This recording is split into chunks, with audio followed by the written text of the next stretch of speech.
Well, first of all, this morning, I have to say thank you to the children's choir that sang for us. That was an amazing message and an amazing way that you presented it to us this morning, that trust in God, that everything will be done in His time. So thank you to all you kids who sang this morning. That was wonderful. As we've been talking about throughout worship today, love is one of the most powerful emotions that a person can feel. When you love someone, and especially when someone loves you, you can feel like you're capable of anything.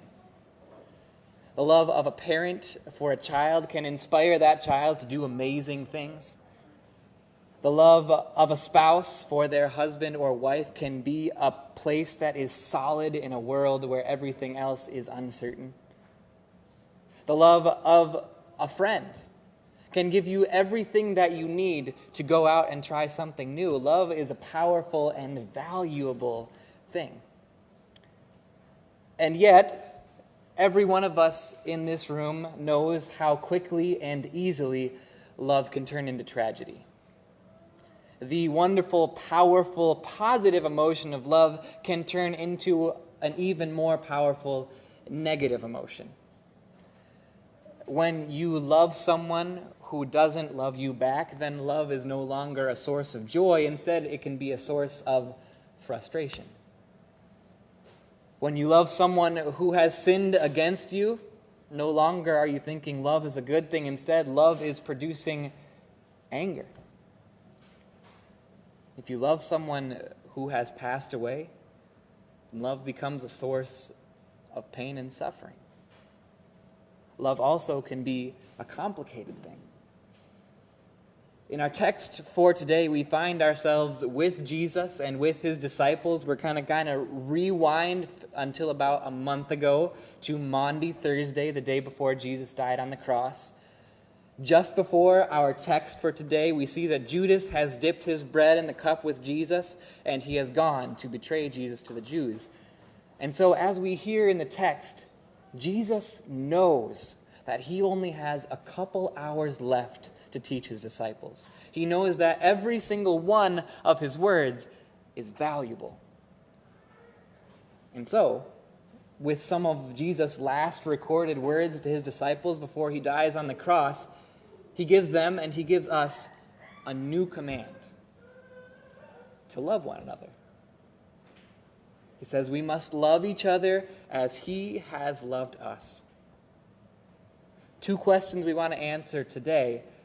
How did Jesus love us? And how do we show that same love to each other? Jesus shows us with his death and his resurrection on the third day that the love that we have in this world, the love that we show to others, will not end in tragedy. Because of his death, because of his resurrection, our love instead will end in victory.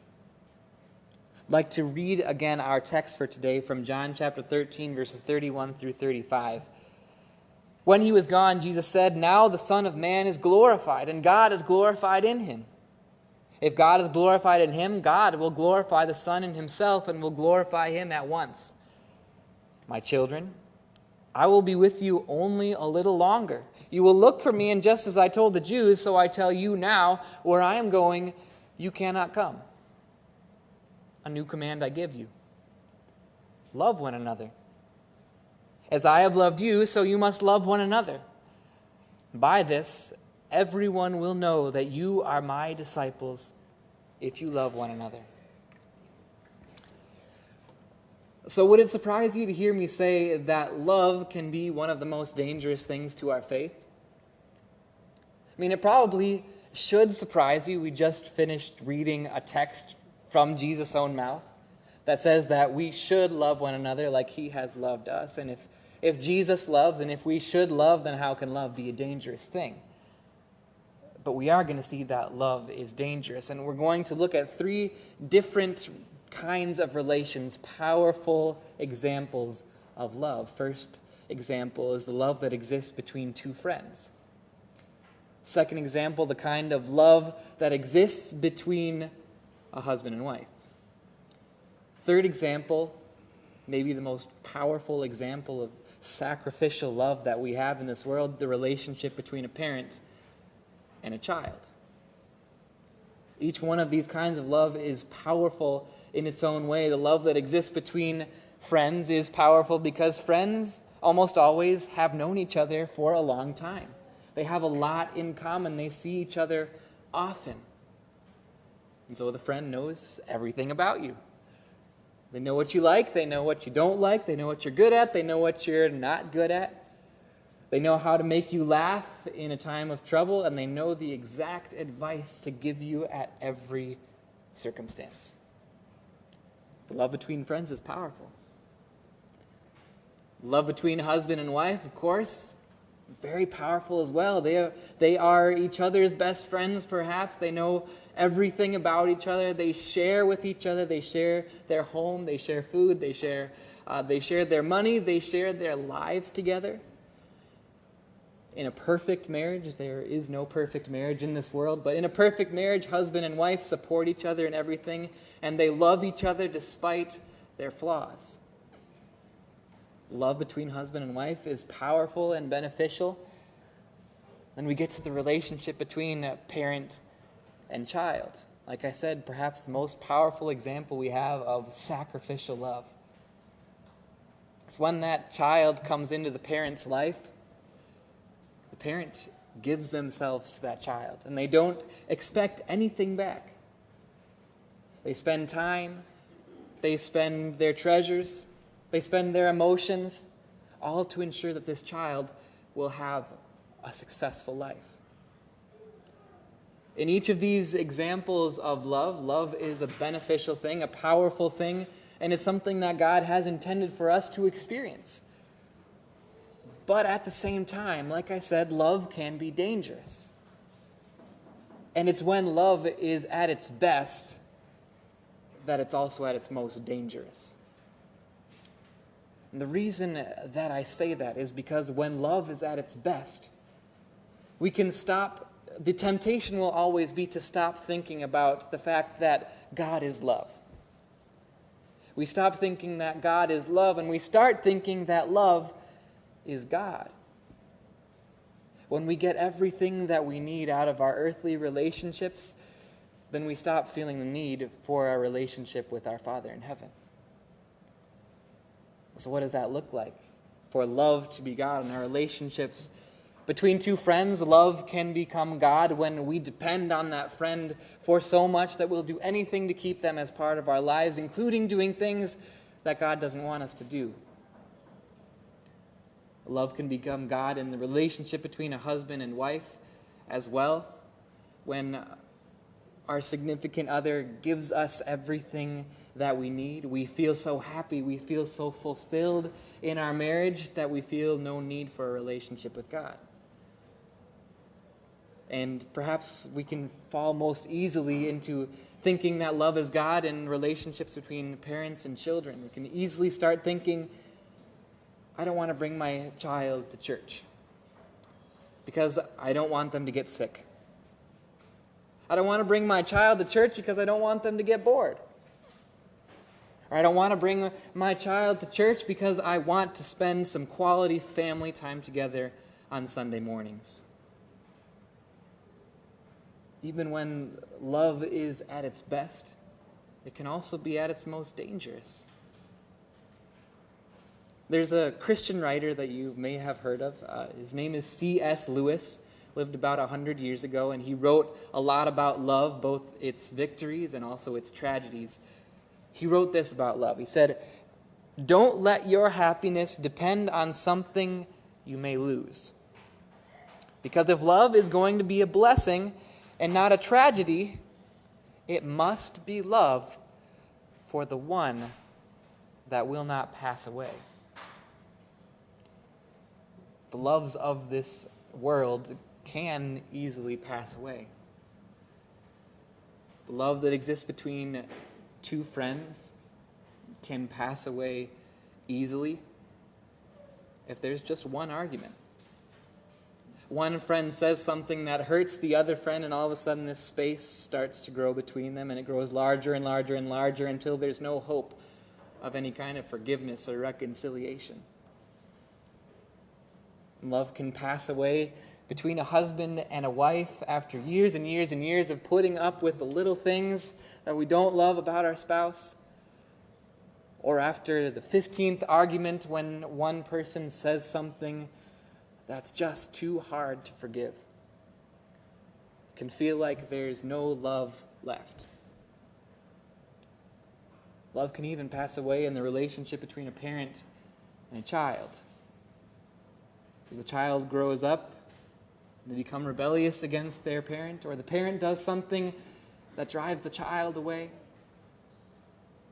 And even if love goes perfectly throughout the entire life, if there are no arguments, if there's no rebellion, if nothing ever goes wrong, we still get to the end of life, and love still passes away. Death comes and it causes love to become a tragedy. It causes suffering, it causes pain, it causes separation. And that's what love is like without Jesus. Without Jesus, love passes away. Love always runs out. Love always ends in tragedy. And that would be a bummer of a place to end the sermon. That without Christ, it'll all end in tears. But Jesus has done something about our problem. Jesus has done something so that the love that we experience in our life will not end in tragedy. Jesus has done something so that we can love each other as he has loved us without fearing what will happen at the end of that love that we feel. We just talked about how death usually causes pain. Death usually causes sadness and suffering. Death usually causes tragedy. But when Jesus died on the cross, when death came for Jesus, it did exactly the opposite. Instead of causing sadness, it caused joy. Instead of causing suffering, it meant peace. Instead of causing tragedy, Jesus' death on the cross meant victory.